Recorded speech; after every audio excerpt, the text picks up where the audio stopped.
Good morning, my friend. I hope you're doing well wherever you are. It is a new month. It's October 1st, 2022, and I'm Dr. Lee Warren. If you're new around here, I'm a neurosurgeon. I do brain and spine surgery here in Nebraska, and I'm also a writer. I write some books, and I have a podcast that you're listening to right now, wherever you are.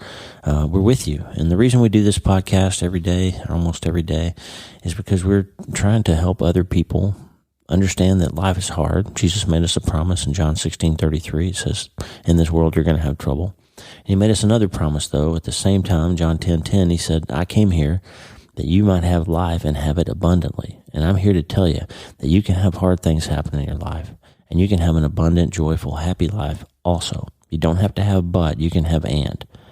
And so this whole thing is about how to get our brains squared away with the reality of those two truths, how those two things can be true at the same time, and how to hold on to faith and find hope, because hopelessness is the deadliest disease that's known to man. And I deal with brain cancer and spinal cord injuries and all kinds of hard things in my practice. And I'm telling you, after all these years of studying hard things and going through a bunch of them myself, hopelessness is the worst thing there is.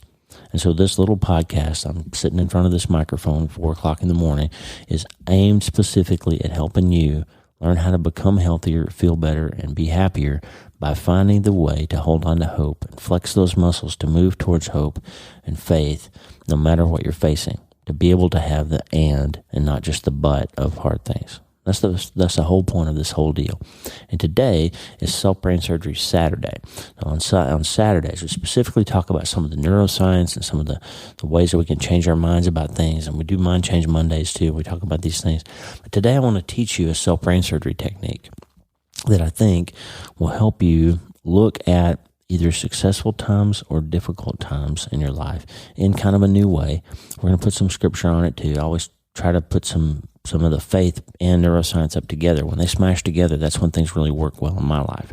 You don't have to just have science. You don't have to just have faith. You can have both. And I'm here to tell you, they work together.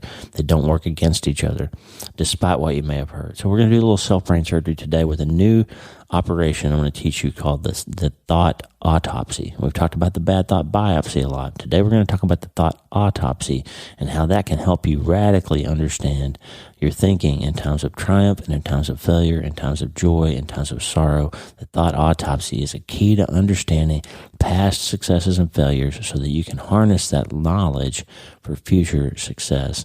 And Lisa is going to tell us how to start today. Hey, are you ready to change your life? If the answer is yes, there's only one rule. You have to change your mind first. And my friend, there's a place where the neuroscience of how your mind works smashes together with faith and everything starts to make sense. That place is called self-brain surgery. You can learn it, and it will help you become healthier, feel better, and be happier. And the good news is you can start today. Thanks, Lisa. Hey, so glad to have you listening today. I'm Dr. Lee Warren, and I live in Nebraska in the United States of America with my incredible wife, Lisa, my father-in-law, Tata, and the super pups, Harvey and Lewis. I'm a neurosurgeon and an author, and I'm here to help you harness neuroscience, the power of your brain, faith, the power of your spirit, and good old common sense to help you lead a healthier, better, happier life. Listen, friend, you can't change your life until you change your mind, and I'm here to help you learn the art of self-brain surgery to get it done. If you like the show, please subscribe so you never miss an episode, and tell your friends about it. If you tell 2 or 3 friends this podcast was helpful to you, imagine how much good we can all do around the world together. I'm Dr. Lee Warren, and I'm here to help you change your mind so you can change your life. Let's get after it. All right, so I'm up here at 4-something in the morning drinking coffee and thinking about you. Now, why am I doing that? Well, I'm thinking about you because I got a new book coming out next year, and it's called Hope is the First Dose. And it's all about how we can understand how to find hope and joy and peace in spite of the inevitable hard things that are coming in our life. And I tell a story in that book, that in a chapter that I called Thoughts Become Things. And Thoughts Become Things is something that I first saw on a t-shirt. I can't find... if you go to the internet and try to find it, there's a million companies that sell t-shirts that say thoughts become things. It's been in books. It's been all over the place. I'm not sure where it first came from, but I know I first saw it on a t-shirt that some guy had on, and it said thoughts become things. And there's no other context for it besides that. And I started thinking about that, and I realized, holy cow, that's exactly right. The things you think about become things in your real life. You turn them into real things. They turn into how we interact with other people. And the thoughts that we think turn into how we treat our kids and our wives and our husbands and our employers and our employees. The thoughts that we think about turn into how we react to feelings. And they turn into how resilient we are or not. They turn into whether or not we choose to cover our brains up with alcohol so we can fall asleep and stop thinking about that thing that hurt us today. The thoughts become things. They turn into real life things. So the thoughts that we think then are super important in ultimately determining how our lives play out. So you don't just get to think terrible thoughts all day and still have a happy outcome most of the time. Why? Because thoughts become things. And so I've taught you before this idea that I have called the bad thought biopsy, and that's not really original to me, that the phrase is, but all throughout the Bible, all throughout the great philosophers of history, and even in modern times, and great self-help books and people who teach positive thinking, and my friend Daniel Amen and psychologists like Carolyn Leaf, everybody talks about how important it is not to believe everything that pops into your head, but to look at critically and think about the type of things that you're thinking about and try to get that under control before you react to it. So responding to our thought processes in a healthier way is important. So I'm not taking credit for the original idea, but as a brain surgeon, of course, I think about it in terms of how can we do self-brain surgery to get this back under control. I've told you before, that's not just a cute little phrase, but the reality is if you can put somebody in a functional imaging environment like a functional MRI or a SPECT scan, and you can actually see that the brain responds electrically and chemically, and real changes happen inside your neurons, and new synapses are formed based on different types of thoughts that you think. So it really is true that you can change the structure of your brain and the output of hormones that change how your organs work and change how your heart rate and blood pressure and all of those things, all the physiological things that are real in your body can be manipulated and controlled by things that you think about. So it's really true that you can perform brain surgery on yourself by changing how you think. And so that's a critical understanding. Once you know that, then you don't have to be a victim anymore. As I told you, one of the things I talk about in my new book is that one of our core values as self-brain surgeons is that we will relentlessly refuse to participate in our own demise. If somebody says, I'm so tired of being anxious all the time, so tired of being scared all the time, so tired of being tired all the time. Well, once you are able to put words to what it is that you're feeling, then you have a choice to make. You can either continue to feel all those things all the time, or you can say, I'm not going to feel those things all the time. If I'm tired of being anxious, I'm going to dedicate my brain and my heart and whatever steps I need to take to get that under control. If it's medication, if it's therapy, if it's something spiritual or faith or reading or changing the things that we're thinking about or getting a relationship squared away or broken or out that's causing that anxiety, whatever it is, if it's chronic anxiety around money, I'm going to dedicate myself to getting that squared away so I don't have to be anxious anymore. We don't have to be victims of the things that we think about. We can choose to pursue aggressively a solution to fixing the things that are causing us those feelings, that are causing the thoughts, that are causing the trouble, and turning into things in our lives, right? So that's the whole gist of this self-brain surgery thing. So today, I want to talk about autopsies. And it's kind of a creepy sounding thing because in real medicine, we use autopsies, which is where we take a dead person and we go inside them to figure out what caused them to die, right? So if you have somebody who dies under suspicious circumstances or who dies when the cause of death is unclear, dies unexpectedly in the hospital, for example, or at home, then sometimes we have to do an autopsy. We have to have the coroner take that person and cut into their body and test them and find out why that person passed away, right? That's an autopsy. You're going back at something that's already happened and try to get to the core understanding of why that thing happened in the way that it did. Okay? Well, if you think about thoughts, what I want you to do today, my friend, is to go back and think about something in the past week. Is there a particular moment, a day, or an encounter with somebody else, or an event that happened where you had a really successful engagement, or you woke up on Thursday morning, for example, and said, man, yesterday was a great day, or that deal went so well, that game came out exactly like I wanted it to. Find something in the past week that went particularly well And ask yourself, why did that go so well? Why did that happen so well? What was it about that encounter that made it play out so well? And start thinking about what you were thinking about when that was happening. What was your performance all about? What was your behavior all about? What were you thinking about that turned into the things that you did or said or didn't do that led that encounter to be more successful or happy or better than it typically has been? Autopsy the things you were thinking about. Now, notice that this is different than the thought biopsy process. Thought biopsy is real time, okay? It's when something pops into your head. She thinks I'm a loser, or nobody likes me, or I'm always failing, or whatever. The thought pops into your head, and you start to react to it because of synapses that have been programmed over the course of your life to respond to the particular thought that happens.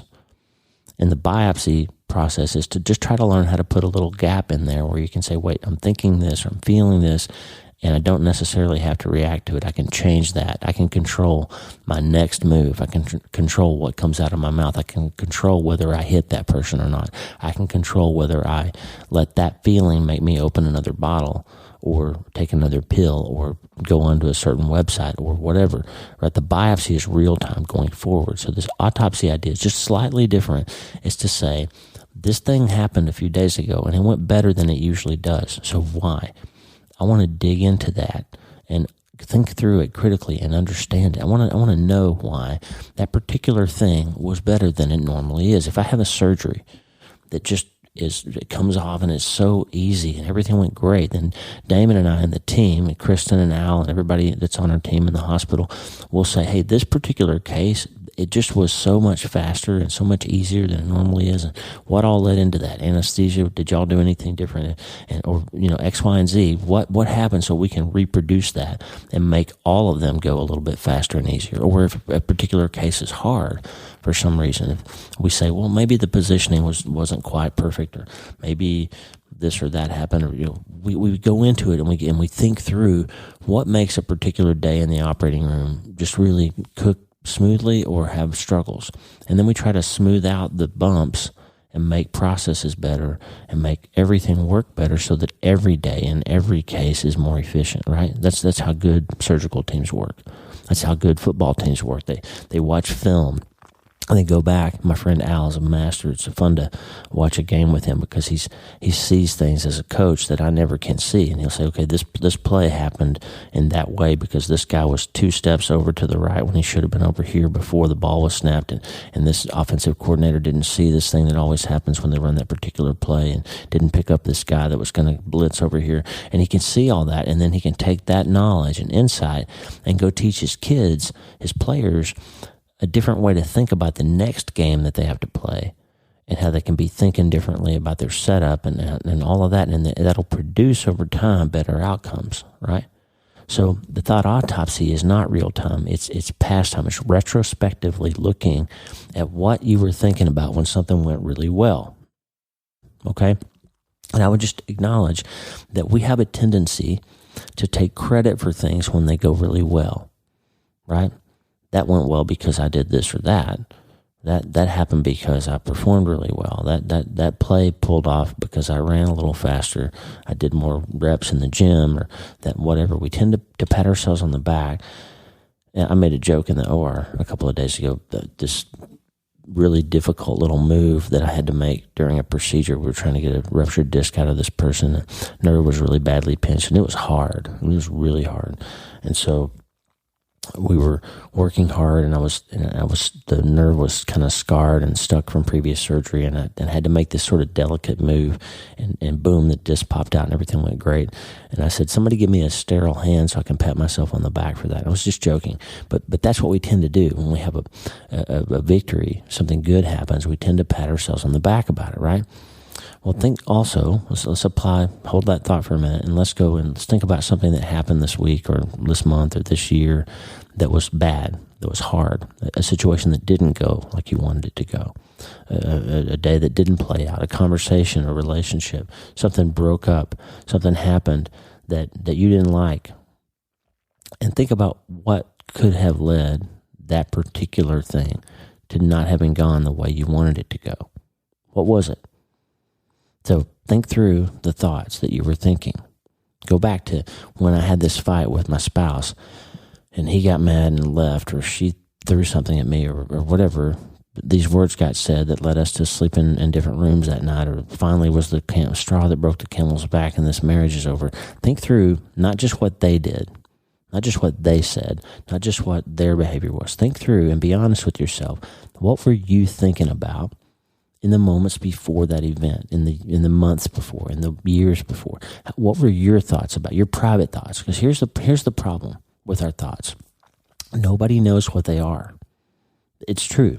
You can tell your wife or your husband, your friend, your chaplain, your employer, you can tell them what you feel. But the truth is there's lots of thoughts and feelings that you never share with anybody else. And nobody really knows you except the Lord and you. Should insert a dramatic pause here and let you think about that. Nobody really knows you but you and the Lord. Think about that for a second. So the truth is, nobody knows your thoughts, but the problem is we don't really think about our thoughts either. We usually don't. We don't think about our thinking, and that's a huge problem. So when something goes hard, I'm sorry I got some congestion in my head because our friend Jerry Deaver cut the Sudan grass field next door, and it's the first year any of us have been exposed to that particular allergen. And they cut the hay field on the same day. And Lisa and Tata and I, every time they harvest the alfalfa, we all have a bunch of allergies for a few days. And now we have a whole 200-acre field of a new allergen that we're reacting to. So Jerry, thanks a lot for all the congestion. Just kidding. It's amazing to watch these farmers work. They're amazing. But so what I'm getting at is this. Nobody really knows your thoughts but you. So you have a responsibility then to think critically about them and see what impact they're having on the quality of your life and your behavior and your interaction and your relationships and your successes and your failures.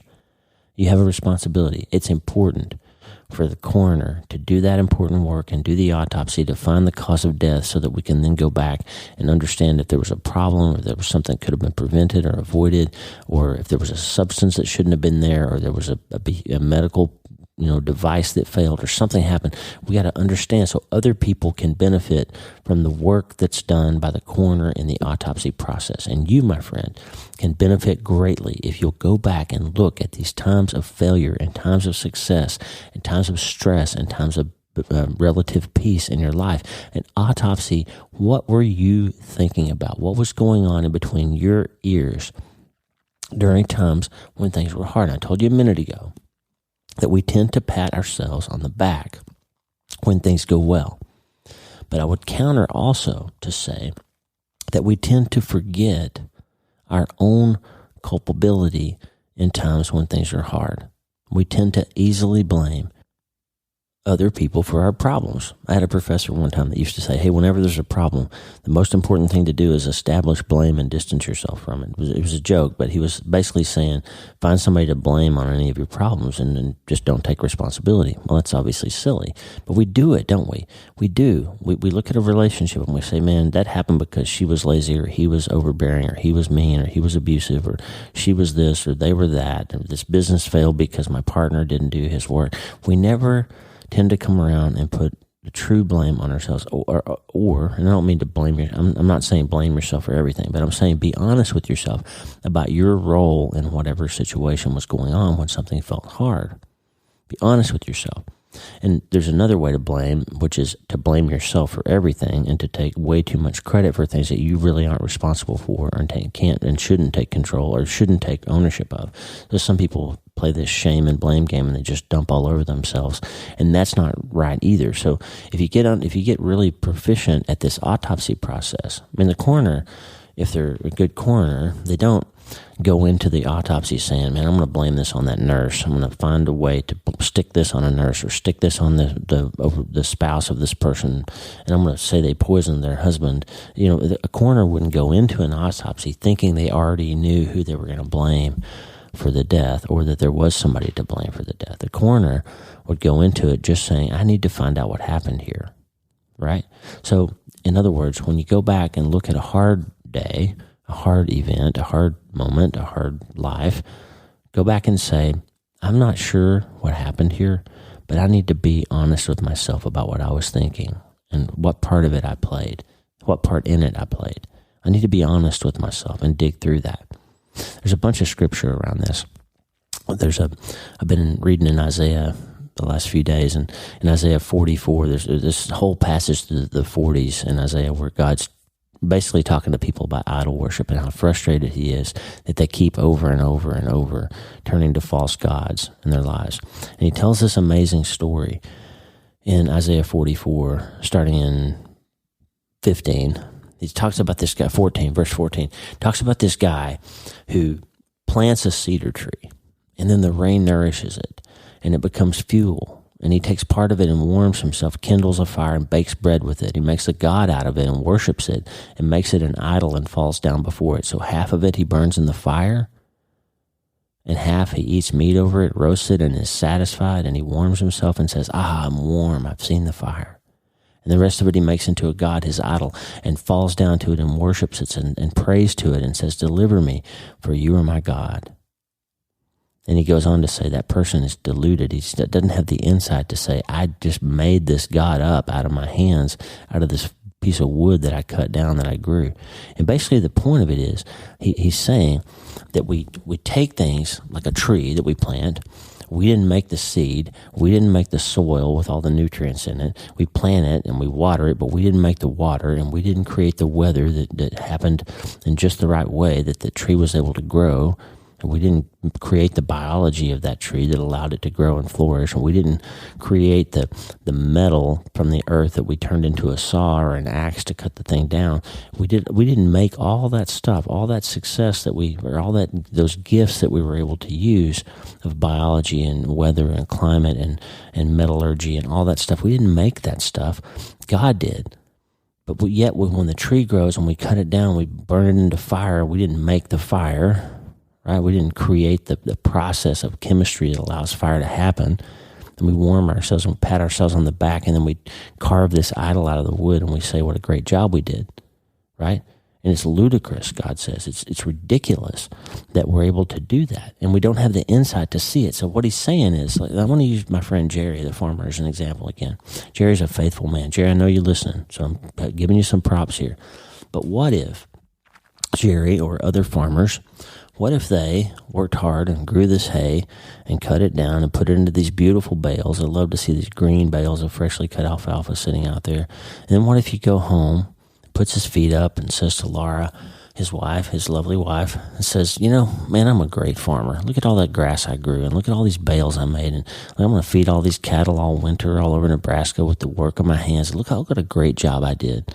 Man, I'm solid. I'm a good farmer. I'm the best of my breed. I'm really something. What if he did that? What if he made a little miniature hay bale and put it up on his mantle and prayed to that bale and said, man, you are the greatest hayfield of all time, and you're just so responsible for all my success, and hay has been the thing that's put food on my table, put money in the bank for me, and it's so great, and I'm so powerful, and I've just done such a great job as a farmer, and hay is amazing and awesome. What if he forgot that he didn't make that field? He didn't create that dirt. What if he forgot about the fact that those micronutrients were in the soil, and that the water that comes to the pivot comes from a well underground that he didn't put there?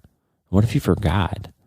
Wouldn't that be silly? Now, Jerry would never do that. But I'm just saying how silly it is and how offensive it must be to God when we do that. Because here's what we do, okay? Let's say I was an athlete. I'm not really a great athlete, but let's say I was. And I go to the gym and I work hard and I get in really good shape and I get drafted and make it to the NFL and I win the MVP and I score the game-winning touchdown in the Super Bowl. And what if I then go and put my feet up and say, man, I'm so awesome. Look how strong I am. I'm so much faster than everybody else, and my muscles are so much bigger than everybody else's, and I'm so much craftier on the field. Nobody can tackle me, and I'm just great. And I put a little football up on the mantle, and I just kind of worship myself and how great I am at making that game so successful, right? And I don't stop to think, man, I got lungs that extract oxygen at just a little higher percentage than an average person, that allows me to run a little bit faster. I've got muscles that have a higher percentage of fast twitch fibers that allow them to contract a little bit stronger. And I've got bone density that's a little bit harder. And I've got longer femurs than an average person of my size. And all of that stuff, the physiology that I can't control and I'm not responsible for having, And all I did was take that and use it in the gym. And by the way, I didn't invent exercise physiology, and I didn't learn all the science that went into my trainers and coaches being able to teach me how to do those things. And I didn't also come up with the other offensive linemen and tight ends and everybody that blocked for me. And I just kind of forget that, I was able to run that play, but I had 10 other people on my team that were creating that opportunity. And I had an offensive coordinator and a coach that were calling plays that I didn't design that allowed me to succeed in that environment, right? So people can go down this rabbit hole of patting themselves on the back for success and forget that all of those things were given to them by things that they couldn't control or other people that they didn't necessarily deserve.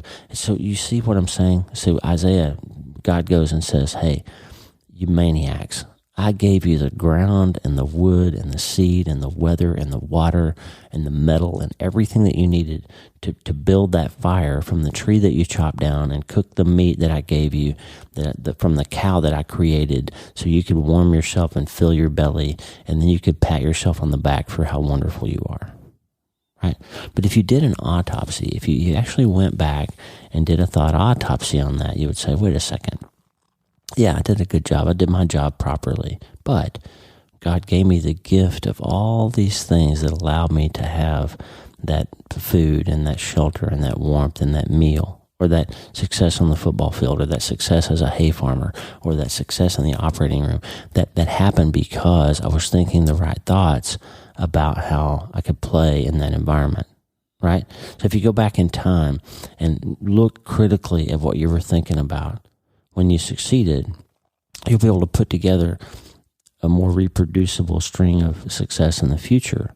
Or if you go back and you autopsy your thoughts when things were hard, and then you fail to blame someone else, but you actually take ownership of the parts of that had to do with you, and said, you know what, every time I have this encounter with this other person that goes wrong, I had an opportunity. When I was thinking how angry I was about their continued failure in this area or their continued meanness or whatever, I had an opportunity maybe to be the one to extend the olive branch, to say, hey, you know what, last time we got off on the wrong foot and I said these things to you that were hurtful. They were probably hurtful to you. You said some things too, but I'm going to apologize for my part in that, and maybe I can behave differently this time. How would that go?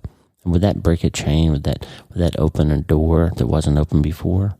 Would that give you an opportunity to have things play out a little differently? I just want you to think about that, to go back and autopsy your thoughts and see, good or bad, what was happening when these events occurred that were either harder than normal or better than normal. Because harnessing that understanding will allow you to change your thoughts next time and have more success. God talks about that guy in Isaiah 45. He goes back and he says in verse 20, they have no knowledge who carry about their wooden idols and keep on praying to a God that cannot save. They keep on praying to a God that cannot save. So you imagine, going back to our, example of people who don't think critically about their behavior and they keep making the same mistakes or keep doing the same things over and over. We saw a person recently who we had to do kind of urgent surgery on, who the reason we had to do the urgent surgery was because of a long series of years of poor choices around substance use that led to this medical emergency happening in a body that had been kind of beaten down, and the immune system that had been sort of worn down over time by repeated exposure to a toxic illicit substance that shouldn't have been in the body. And that produced finally a problem that created an urgent, life-threatening medical situation. But if you unwind that person's life, we were talking about this, like, it's easy to just say, oh, this person's a loser, or this person's terrible, or they shouldn't, it's how bad they are for having a substance abuse problem. The reality, though, is if you unwind their life, and you unwind your life, I unwind my life far enough back, there's almost always an inciting event for why we become who we become, right? And when we lost our son, for example, I told Lisa this the other night. I said, I could easily, if I didn't have faith, and if I hadn't had a good family, I hadn't had a strong support system, I could easily have let the loss of my son just take me down a rabbit hole, and I could have ended up like that person that just is miserable now. But the problem is, the good news is I did have a family, and I did have faith, and I did have a wife that stayed by me in those dark days after I lost my son, and I didn't turn to alcohol or substances or whatever. I didn't just let my life become about that one thing, that devastating thing. So this person just kept praying to a God that cannot save. He kept using the substance whenever anything hard happened in the life. Right? Somebody left, they used the substance. Somebody cheated, they used the substance. They went bankrupt, they used the substance. They got arrested, and they finally got out of jail for the DUI. They went right back to it, right? They kept praying to a God that cannot save. We do the same thing, right? We put all our hope in football. We put all our hope in alfalfa. We put all our hope in the high places that Tata and I talked about before, our beauty, our fame, our strength, our relationship, or whatever, our money. Then one of these days we're going to realize that thing is just a thing that we carved with our own hands. No matter how big your biceps are, they're just that big because of your genetics and your repetitious lifting of heavy objects, right? But there's going to come a time as you get older when they're not as big and strong as they used to be, and they can't win that fight anymore. They can't hold you up like they used to. And what God are you praying to then? That's the question. So this whole long talk about the self-brain surgery today is the idea of looking back at something that's already happened, good or bad, and trying to harness what was going on in between your ears when that was happening. And once you understand that, then you can say, okay, next time I'm in that situation, I need to get better control of this 6 inches between my ears and get my thoughts in a little better place than they were, or to reproduce the good thinking that I was having when that successful or that peaceful or that less anxious moment happened in my life. I hope this makes sense. I don't have a script. I'm just kind of talking to my friend here in the darkness. I'm getting ready to get up and make another cup of coffee, but I thought since it's Self-Brain Surgery Saturday, I want to leave you with this. My friend Tommy Walker, years ago, the first song that really got any traction for him was a song called He Knows My Name. And we've had it on the podcast before, but Tommy posted a version of He Knows My Name this week. That there's an artist in the Netherlands that does sand art, and it's incredible. I don't even understand how people can see this in their mind to be able to do it with their hands, but he makes art out of sand. He just sprinkles little bits of sand, and all of a sudden it's a beautiful face or an angel or a puppy or a baby or something. It's incredible. And Tommy posted a video of this sand artist doing that work in real time to the song He Knows My Name, and I'm going to put a link in the show notes. You should watch it, but I'm going to play this song for you here because I want you to know something. No matter what you're going through, God knows your name. You're not alone in it. And so you don't have to think that every fight is yours alone to fight. And the flip side is you don't have to think that everything good that happens in your life is because you worked so hard. It's a slippery slope to give yourself credit for everything good that turns out, because then you'll think that you have to keep performing at that level if you want to have any goodness in your life. And the reality is God's got you, friend. He's there. He sees each tear that falls. He's with you in your victory. He's with you in your moments of defeat. He's with you when the news is good and when the biopsy is bad. And if you learn how to use the thought autopsy, you can learn to see those times in your life when you were thinking that maybe have a little more faith, and maybe those moments when you were hopeful and more faithful, things seemed to be a little bit more manageable, even when they were hard. And those times when you were in more despair and more hopelessness, maybe your thinking was grounded in more negative thoughts, maybe you'll find that you tend to have worse times during those moments. And so arming yourself with the ability to go backwards and reinvestigate what happened in between your ears in these moments of triumph or failure or happiness or anxiety or sadness or joy, maybe that will help, because you can't change your life until you change your mind. Self-brain surgery is how you get it done. It's the way to understand how to take control instead of being a hapless victim. Thoughts become things, friend. They turn into real things. And so knowing that, you have a responsibility to make your thoughts turn into better things, because you want to relentlessly refuse to participate in your own demise. And the good news is you can start today. Here's Tommy Walker.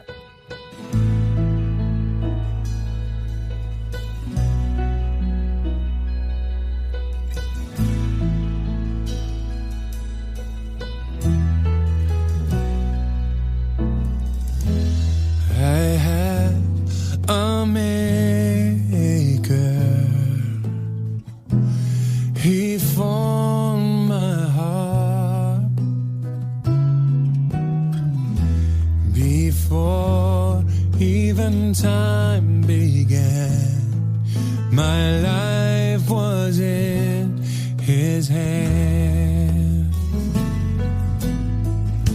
and he knows my name. He knows my every thought, and he sees each tear that falls, and hears me when I call. I have a Father. He calls me his own. He'll never leave me. No, never leave me. No matter where I go. I'm so glad that I can say he knows my name. Oh, yes, he does.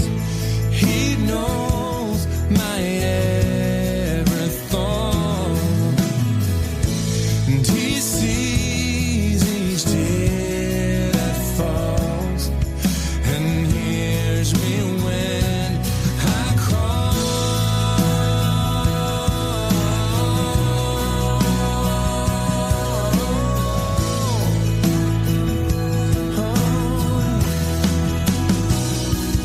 He knows me.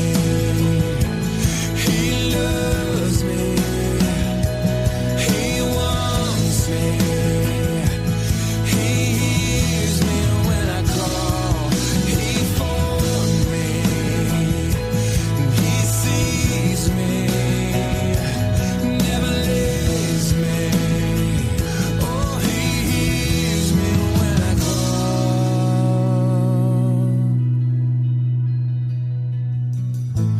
He knows my name. Can you believe it? He knows my every thought, and he sees each tear that falls, and hears me when I call, and he hears me when I call.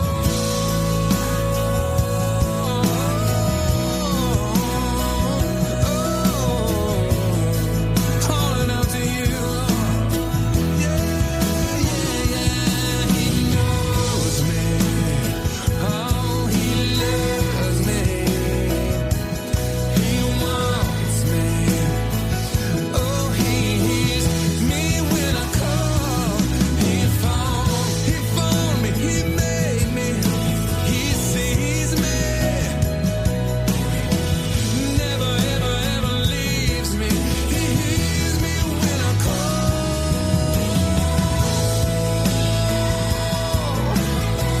I'm calling out to you, Lord.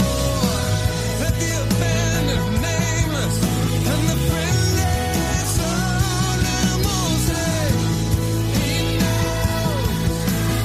Oh, he knows my name. I can declare it. He hears me when I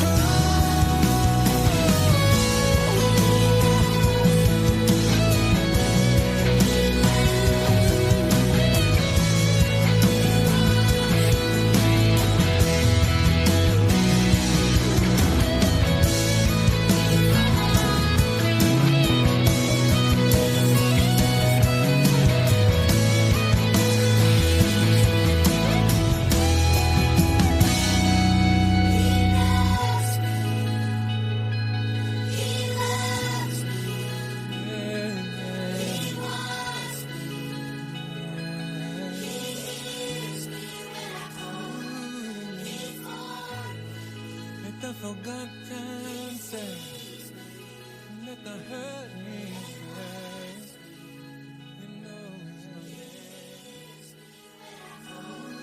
name. Hey, thanks for listening. Please subscribe to the show so you automatically get every episode. And if you like the show, you'll love my weekly letter. Check out my writing at drleewarren.substack.com, drleewarren.substack.com. Get the free newsletter every week for my best prescriptions for becoming healthier, feeling better, and being happier through the power of faith and neuroscience smashing together via self-brain surgery. drleewarren.substack.com. And if you need prayer, go to the prayer wall at wleewarrenmd.com/prayer. The theme music for the show is Make Us One by Tommy Walker, graciously provided for free by the great folks over at TommyWalkerMinistries.org. Check it out and consider supporting them. TommyWalkerMinistries.org. Remember, you can't change your life until you change your mind. And the good news is you can start today. I'm Dr. Lee Warren. I'll talk to you soon. God bless you, friend. Have a great day.